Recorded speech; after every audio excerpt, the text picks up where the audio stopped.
Welcome back to Bumps in the Night, the podcast where the haunted meets the heartfelt. I want to share stories and discoveries with you, dear listener, so won't you join me on this journey? This is episode 13, Haunted University's Dorm Room Dread. It's just me in the haunted studio today. No interruptions, no side commentary, just stories, shadows, and maybe a little birthday scheming. I'm Sarah, and today we're heading back to campus, but not for lectures or late night study sessions. We're diving into haunted dorms, ghostly professors, and ivy covered buildings that whisper when no one's around. These universities have more than just history in their halls, they have hauntings. What's haunting me this week? Well, my birthday was yesterday, and it was I had some logistics to work out for it. I've got a soy allergy, so that made, figuring out what to eat and where to eat feel a little bit like Russian roulette with a side of steamed vegetables.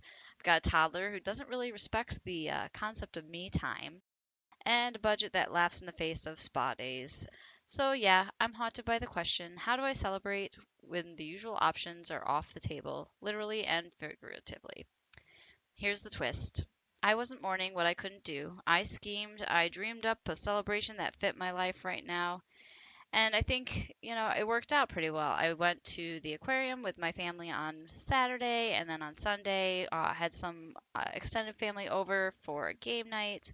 I'm trying to work something out to do with my friends eventually, but, adult life is getting in the way, but we'll figure it out. So this year, my birthday was good. It was quiet, which is pretty much what I needed. It's been a busy, stressful year, so it was nice having something quiet. And we managed to make cake that had no soy, so I didn't have to spend the evening itchy just because I had a dessert. So yeah, that was what was haunting me. And then, my additional what's haunting me, I would have to say, is just the state of our world right now. It's just a scary place with everybody doing, the us versus them, and not really paying attention to what the real issues are.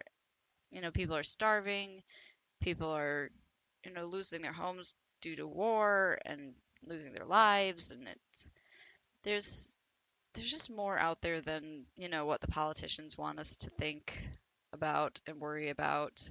And yeah, it's stressful. I worry because I have a child, that I want to see grow into a happy, healthy adult.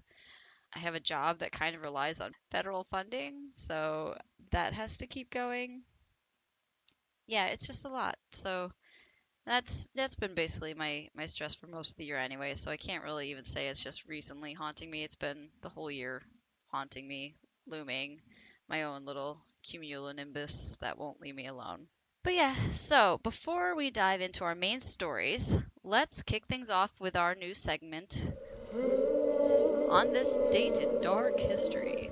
So, this episode is coming out on September 24th, and on September 24th in 1906, President Theodore Roosevelt proclaimed Devil's Tower in Wyoming as the first national monument in the United States.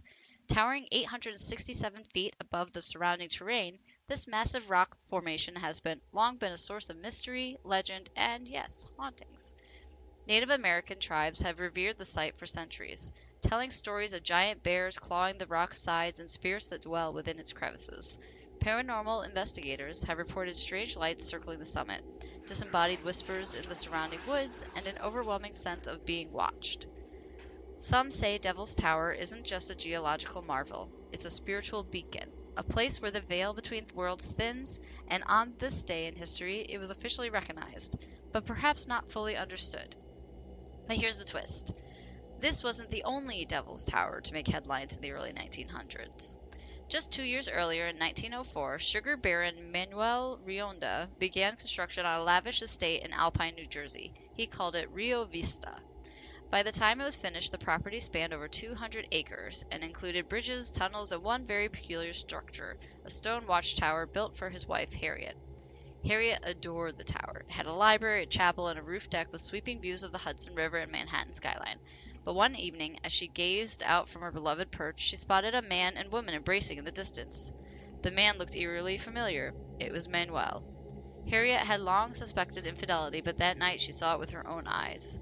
After her guests left and the night grew still, Harriet climbed the tower one last time and leapt to her death. Manuel, consumed by guilt, had her entombed on the property, some say within the tower itself, and that's when the hauntings began.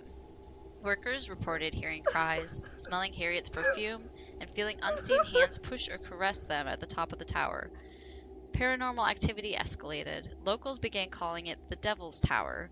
Rumors swirled of satanic rituals, demonic conjurings, and a fire set by angry townsfolk that allegedly claimed lives.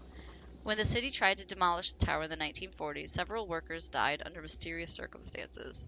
The project was abandoned. By the 1970s, the site had become a magnet for ghost hunters and thrill seekers, hoping to summon Harriet's spirit. Today, the original estate has been parceled off and sold, but the Devil's Tower still stands, sealed, silent, and steeped in legend. Some say it's a supernatural portal. Others say Harriet never left. So, on this date, we remember two towers. One carved by nature, one built by grief, both haunted, both enduring, and both reminders that some structures don't just hold history, they hold energy. Now, let's move on to today's main segment, Haunted Universities. Our first story comes from Lutheran University. Just a few miles outside San Antonio, Texas, Lutheran University may seem like a peaceful campus tucked into Seguin's quiet charm. I may have mispronounced that, I apologize. With just over 1,300 students and 11 residential buildings, it's the kind of place where you'd expect late-night study sessions and cafeteria gossip, not ghost stories. But Trinity Hall tells a different tale.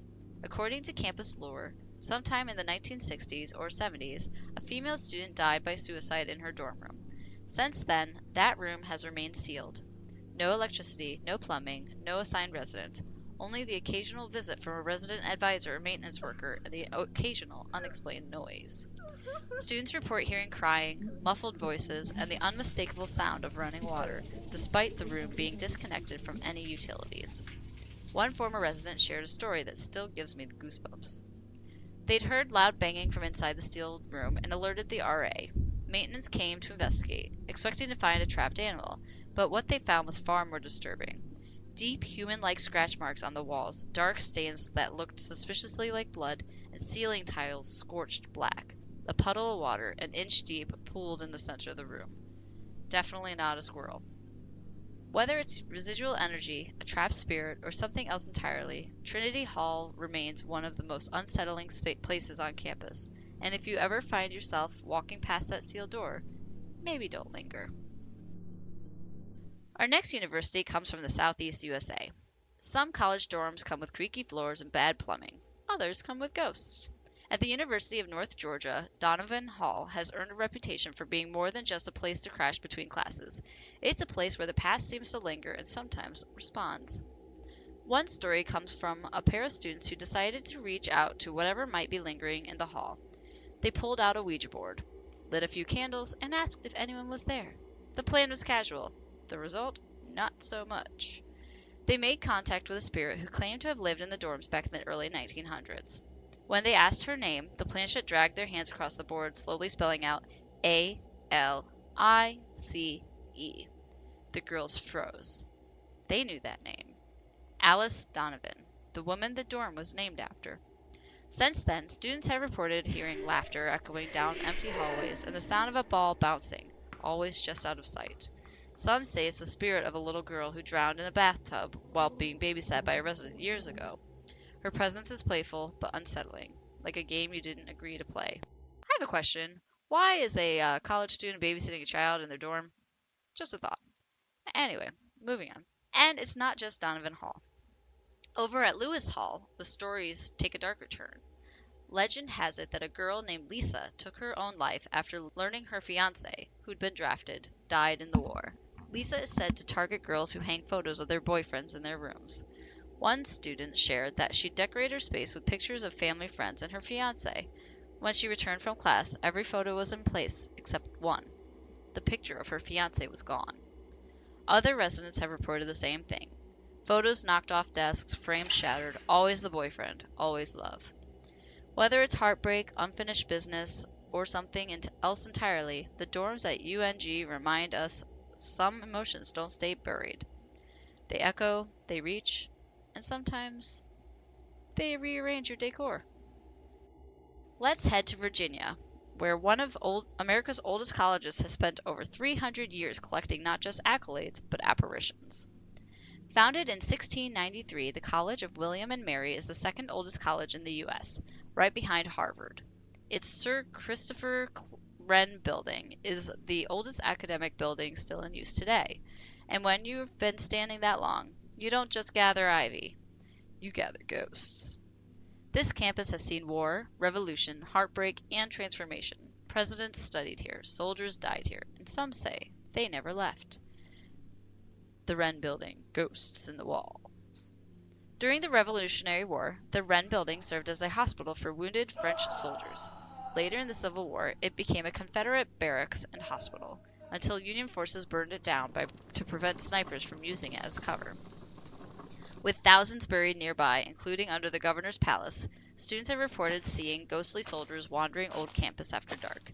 Inside the Wren Building, pained moans echo through the chapel, and shadowy figures flicker just out of view. Some say they're searching for doctors. Others believe Sir Christopher Wren himself still walks the halls. Beneath the chapel lies a crypt building built in 1729, housing notable Virginians and allegedly Union soldiers.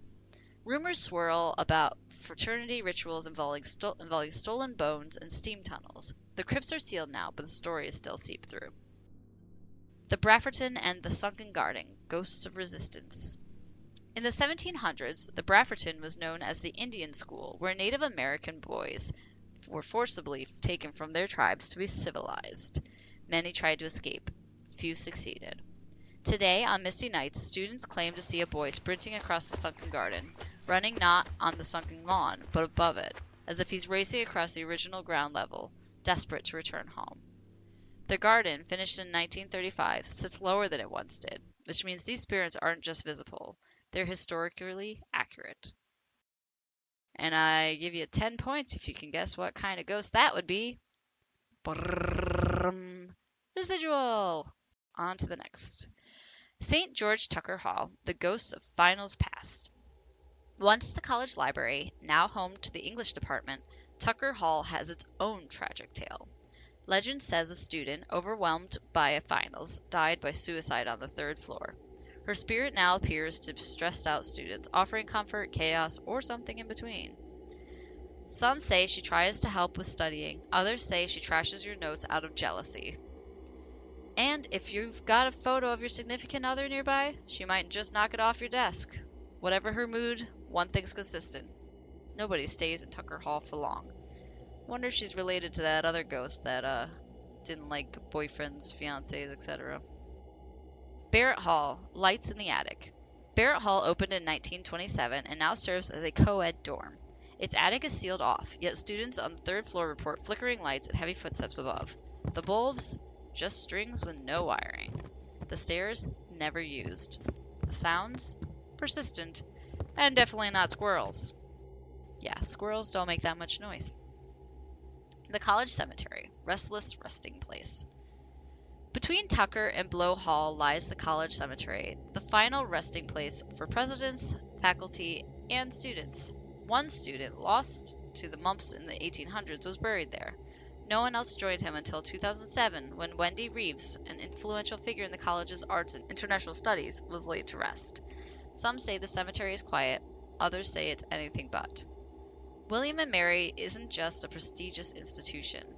It's a living archive of American history, and like any place steeped in centuries of struggle, its ghosts aren't just stories. They're echoes. They're warnings. They're reminders that the past doesn't always stay buried. We've just stepped out of the haunted halls of William and Mary, where centuries of war and sorrow have left their mark. But now we're heading north, to a place where prestige meets the paranormal. Harvard University may be known for its academic rigor and rational minds, but beneath the crimson robes and centuries-old brick lies a campus teeming with ghost stories. And trust me, they're not just whispered during Halloween. Let's start with one of the eeriest and most casually retold encounters on campus. Wadsworth House, the ghost who cleared his throat. Clark Schuler, an IT specialist who's worked at Harvard for over 2 decades, tells this story whenever ghost talk bubbles up. One winter night, around 8 or 9 p.m., he was alone in the downstairs offices of Wadsworth House. The door was right behind him. No one else was supposed to be there. Like someone was there, he recalls. And then I heard someone clear his throat. He spun around, expecting to bump into someone, but the room was empty. The door hadn't opened. No footsteps, just presence. Schuler logged off and left the building. He's not the only one to feel something strange in Wadsworth. Paranormal researcher Sam Baltrusis believes the house holds residual energy, like a spiritual playback of past events. It was once George Washington's first headquarters during the Revolutionary War. One cleaning woman reported seeing a grim figure in a tricorn hat silently descend the stairs and exit the building. No words, no acknowledgement, just a colonial ghost on his way out. Lowell House, the Poet and the Professor. Lowell House is home to not one, but two lingering spirits. The first, Pulitzer Prize-winning poet Amy Lowell, who couldn't attend Harvard but spent much of her life on campus. Her portrait hangs in the house, and staff have reported the scent of her signature hand-rolled cigars wafting through the halls. The second is former housemaster Elliot Perkins, who served from 1942 to 1963. His ghost is said to attend Lowell's famous Thursday teas, still beloved by those who remember him. His wife, Mary Baker Wilbraham Perkins, once said, "I believe in ghosts and all kinds of things of that sort." And apparently she wasn't alone. Next we have William James, Harvard's ghost hunter. Harvard philosopher and psychologist William James spent much of his life trying to prove the existence of the paranormal. After the death of his infant son, he began working with famed medium Leonora Piper, under an assumed name, of course. James believed Piper knew things she couldn't possibly know without supernatural help. He studied her for years, even sending anonymous scientists to test her abilities. One story involves a Harvard scientist who asked her to describe an engraving inside a ring from his mother. She did. Perfectly. James helped found the American Society for Psychical Research and was joined by other scientific heavyweights like Sir Oliver Lodge and Nobel laureate Charles Richet? Not sure. Harvard supported him then. Would it now? That's a different kind of mystery. Cabot Library, the ghost of Margaret Coleman Waits. Margaret Coleman Waits, a Radcliffe alumna from the early 1900s, is said to linger in the Cabot Library suite, where her personal collection of books and antiques is housed. Staff and students have reported cold spots, flickering lights, and a feeling of being watched while browsing her materials. Some say her spirit is protective. Others say she's just making sure her books are treated with respect. I can't blame her there. Eliot House, the Silent Spectre. In 1986, a student reported seeing a ghostly figure in Eliot House. The apparition didn't speak, didn't move, just stood silently in the corner of her room. When she told the house co-master, Arlene Heimert, the response was classic Harvard. "There might be one or two lurking here, but mostly we have mice." Still, the story stuck, and Eliot House earned a quiet reputation for spectral visitors. Harvard's steam tunnels, the hidden haunt. Beneath Harvard's campus lies a network of steam tunnels, hot, humid, and mostly off-limits. While no official hauntings have been confirmed, their eerie atmosphere and hidden entrances have made them a favorite setting for ghost lore. Some say you can hear whispers echoing through the pipes. Others claim to have seen shadows darting past the grates. Whether haunted or just unnerving, the tunnels are Harvard's underworld in more ways than one. Widener? Not sure. Widener Library, the portrait that demanded respect. Harry Elkins Widener died aboard the Titanic, and his mother built Harvard's iconic library in his honor. But when his portrait was removed during renovations in the early 2000s, strange things started happening. Plaster falling from the ceiling, unexplained noises. Staff taped a photocopy of the portrait over the fireplace, and the disturbances stopped. Coincidence? Maybe, but it's a story that still circulates among library staff. Massachusetts Hall, Holbrook Smith's sad goodbye. Mass Hall is Harvard's oldest surviving building, and it comes with a ghost named Holbrook Smith, supposedly a member of the class of 1914, though no record exists. He was known to chat with students until Dean Burris Young told him to leave. Smith's parting words, "You've ruined a perfectly good thing." Paranormal investigators believe his residual energy still protects the building. So is Harvard haunted? That depends on who you ask, or whether you're lucky enough to see. But one thing's for certain, for a place built on reason, It sure has a lot of ghosts.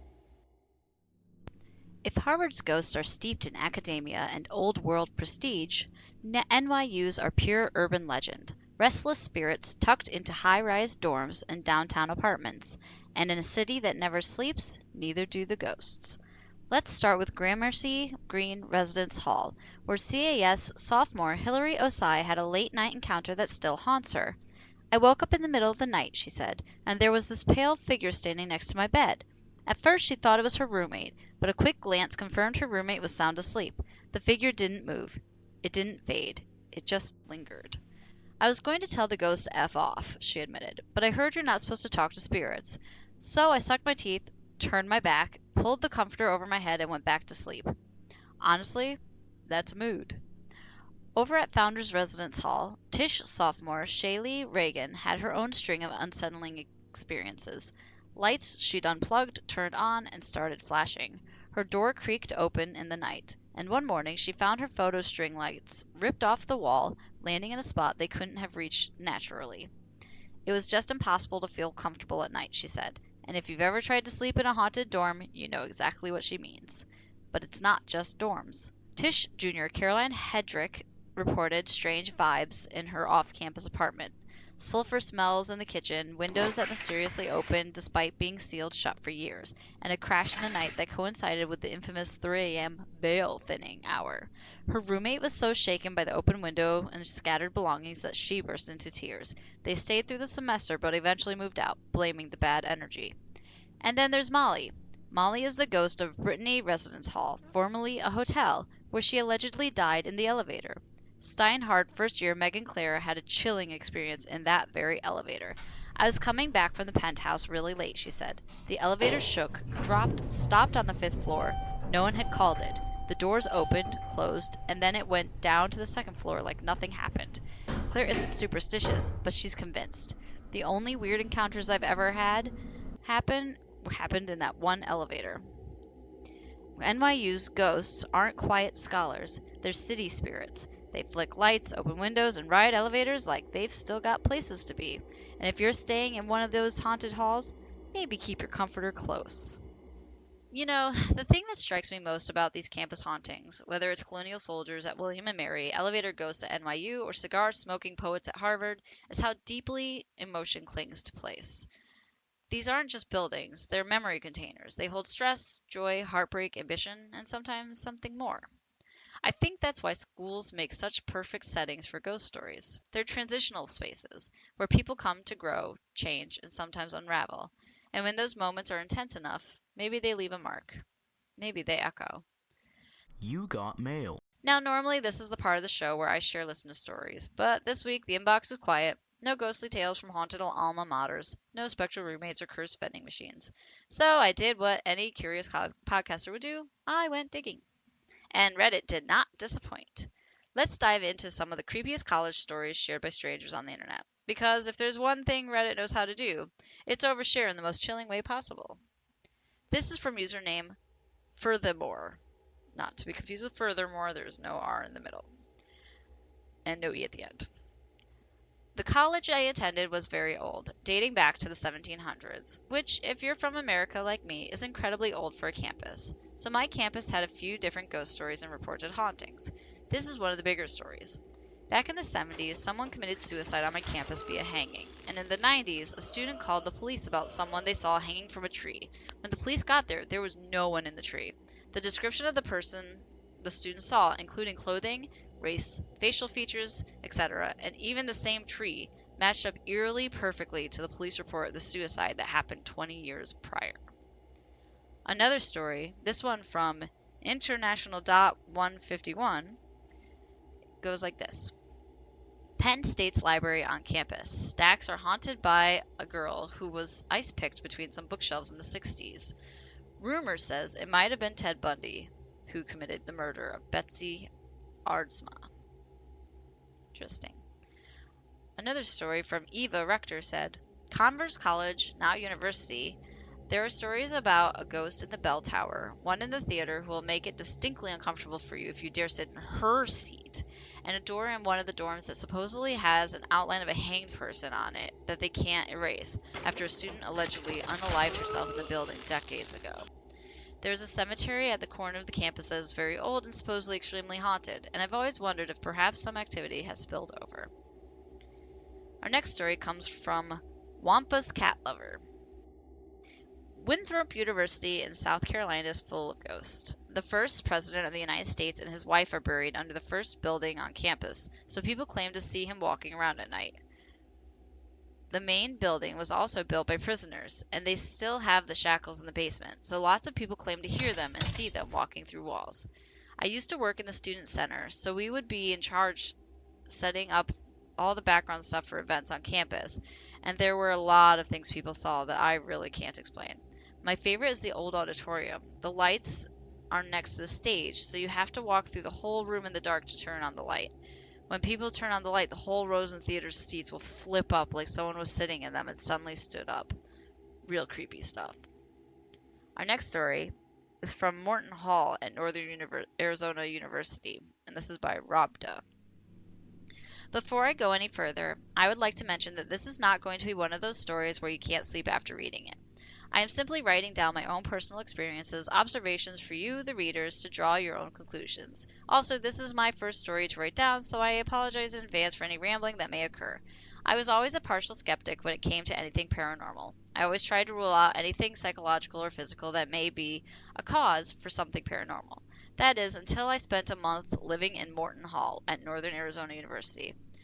It was June 2008, and I had just received my acceptance letter from NAU for their STAR program, Student Transition and Readiness. As part of the STAR program, you go and live on campus for a month of June before freshman year begins. You, along with 100 other freshmen, live in the two traditional dorm halls, Morton and Taylor, while taking 2 classes. I myself stayed in Morton Hall. Traditionally, Morton Hall is strictly female, while Taylor is strictly male. During STAR, they become co-ed. I had never heard of these halls before, so I hadn't known of any haunting rumors. The program started off fine, and we had a hall meeting on the topmost floor of the hall the first night to get acquainted with our RA and the rules of the hall. I didn't pay much attention to the RA speaking because what caught my attention was a door nearby, covered with letters written to someone named Kathy. This struck me as odd because the door in question was a janitor's closet. At the time, I assumed that Kathy was a janitor for the hall. Nothing happened that first weekend, but once classes started and we formed our groups of friends, things started to change. A bit of ironic humor, I feel I must add, for any of my friends from there. We named our clique of friends the Morticians because we lived in Morton Hall. I started hearing my new group of friends talking about Kathy. The rumors are hard to get straight, but the general gist is that she was a former student living in the hall sometime before 1950 who had hung herself in her bedroom on the top floor. When they renovated the floor, they converted half the room into a bathroom and the other half into a smaller dorm room. 3 members of our group resided on the 3rd floor, one of whom, Hannah, was in the dorm half of Kathy's old room. Some of the rumors of her haunting included noises in the basement, pulling off people's blankets, etc. Luckily for everyone, the laundry room happened to be in the basement. My first experience happened about 4 nights into my stay. I had just finished writing up a speech for one of my classes and was now lying down to sleep. I drifted off to sleep with no problem, but woke 2 hours later freezing. My blanket was under my bed, and the window was open. At this point, I still did not know about the Kathy haunting, so I thought nothing of it. That was the only time this happened to me. As I mentioned before, my friend Hannah was staying in the room rumored to be Kathy's old room. When we first met, she was the typical bubbly blonde who got along with everyone. Very soon, though, her mood started to change. She would become increasingly lethargic and would cry for no reason. Signs of depression.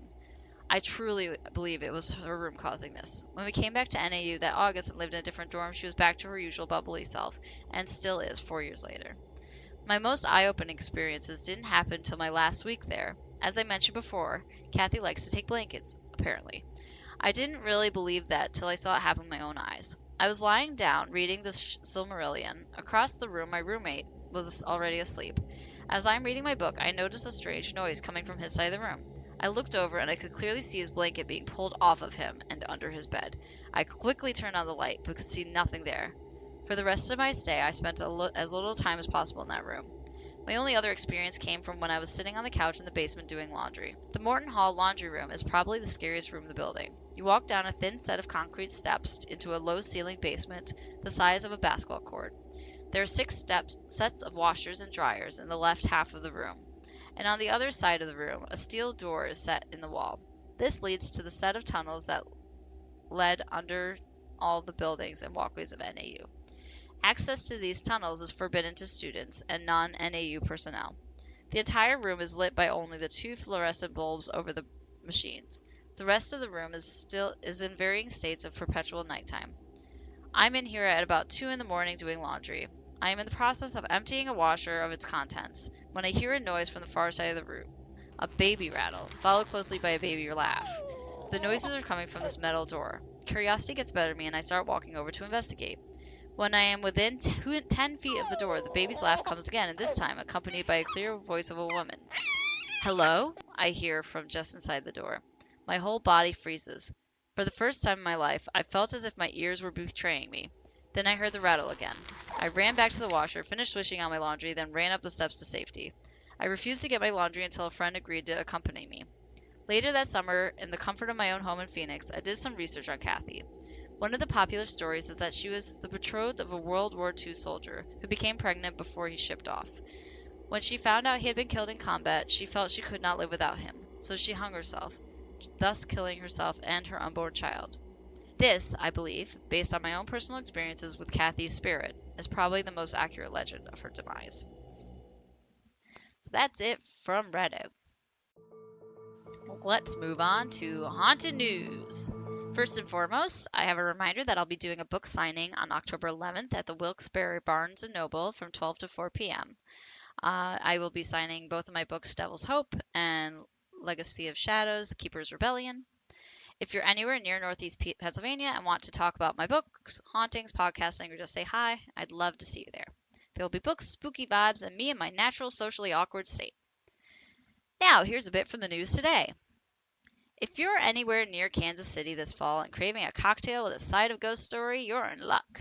A new haunted pop-up bar called Apparition has materialized inside Fountain City Winery at the city's infamous West Bottoms district. Open Thursdays through Sundays until November 1st, Apparition invites guests to step into the shadows and drink with the dead, while uncovering the darker corners of KC's history. We're talking Hell's Half Acre, the wettest block in the world, and the killers and cultists who once prowled these streets. Tickets are $10 and strictly 21 plus years of age. But if you're feeling brave, you can upgrade to the Hell's Half Acre experience for $30. A 30-minute descent into the cellar for a specialty cocktail, a souvenir glass, and a ghost story told by one of their master storytellers. Probably better than I am at that. Only 13 souls per session, so choose wisely. My next bit of haunted news has me channeling something I thought would make Brooke very happy. Some upcoming horror films. She's our resident scream queen and fearless horror buff, but since she's not here today, I'm stepping in. And yes, I'm fully aware that I am a coward when it comes to horror films. I flinch at jump scares, I cover my eyes during trailers, so this is me bravely channeling Brooke's energy and bringing you the horror movie lineup for 2026. And honestly, even I have to admit, it's stacked. Scream 7 is coming out February 27th, 2026. Ghostface is back, and this time Kevin Williamson, the original creator, is directing. Neve Campbell, Courtney Cox, David Arquette, and Roger L. Jackson are all returning, with Joel McHale and Matthew Lillard joining the chaos. Williamson says it's going back to suspense over gore, which I can appreciate, but I'll still be watching through my fingers. Terrifier 4, date to be decided. Art the Clown returns for one final nightmare. Damien Leon promises to finally reveal Art's origin, but not too much, because mystery is part of the terror. Lauren Laver's Sienna is back, and this time it's personal. I will not be watching this alone, or possibly at all. Scary Movie 6, June 12th, 2026. Anna Faris, Regina Hall, and the Wayans brothers are back for the first time in over a decade. Directed by Michael Tides, who did A Haunted House, this one's set to spoof the horror hits of the last 10 years. This I can handle. Give me jump scares with punchlines and I'm good. 28 years later, The Bone Temple is coming out January 16th, 2026. It's directed by Nia DaCosta, who did Candyman. The sequel was shot back to back with 28 years later and stars Cillian Murphy, Ralph Fiennes, and Aaron Taylor Johnson. Sorry if I butchered names. Expert cult horror, infected chaos, and a bleak survival story. Evil Burn Evil Dead Burn is coming out July 24th, 2026, and the sixth installment of the Evil Dead saga is directed by Sebastian Vanisek, who did Infested. Promises even more gore, possession, and chaos. Sam Raimi handpicked Vanisek, so you know it's going to be twisted. I am going to also avoid that one. Send Help is coming out January 30th, 2026. Sam Raimi's back again, this time with a survival horror flick starring Rachel McAdams and Dylan O'Brien. Two coworkers crash on a remote island and must survive each other. Psychological tension, isolation, and probably something lurking in the trees. I actually might watch that one. I like reading books like that, so maybe I could handle the movie. We'll see. The next movie, Werewolf, is coming out December 25th, 2026. Just time for Christmas. Yeah! Merry Christmas. Robert Eggers, who did The Witch and the Lighthouse, is bringing us a medieval werewolf horror set in the British countryside. Lily Rose Depp, William Dafoe, and Aaron Taylor Johnson star in what Eggers calls his darkest film yet. Merry Christmas. Here's a lycanthrope. I'll be sipping cocoa and pretending it's a historical drama. So, whether you're into slashers, survival horror, supernatural beasts, or AI girlfriends gone rogue, 2026 is coming for your nerves. And Brooke, if you're listening, we may need to add a full horror segment just for you. I'll handle the cozy ghost stories. You can take the blood-soaked ones, okay? And if you've got haunted headlines of your own, local lore, weird news, or ghost stories that deserve the spotlight, send them our way. You might just hear them featured in a future episode. So that's our haunted homework for today. Ghosts in the dorms, spirits in the stacks, and horror movies that'll make you rethink your popcorn choices. Whether you're a seasoned ghost hunter or just here for the cozy chills, I hope this episode gave you something to shiver over. And hey, Brooke, if you're listening, I did my best to channel your horror-loving heart. I may be a coward, but I showed up. Ghosts, gores, and all. That's it for this episode of Bumps in the Night, Ghosts, Ghouls, and Hauntings. Thanks for hanging out with us in the shadows, whether you're here for the scares, the stories, or just our charming voices echoing through the void. Got a haunted tale of your own? A weird headline we should dig into? Or a location that gives you the creeps in all the right ways? Send it our way. You'll find all our links, show notes, and contact info right in the episode description or wherever you're listening. Don't forget to follow us on social media for behind-the-scenes peeks, spooky sneak previews, and updates from the haunted side of Upstate. You can find us on Facebook at Beyond Upstate Modern Paranormal Society, on Instagram at Beyond Upstate Paranormal, and if you're feeling extra spirited, check out our merch shop, links in the show notes. Haunted tees, cozy hoodies, and gear that says, I believe. Like and share the podcast with your fellow ghost lovers. It keeps us going and growing. Until next time, keep your lights on, your EMF readers charged, and remember, just because you can't see it, doesn't mean it's not there. Stay spooky, friends.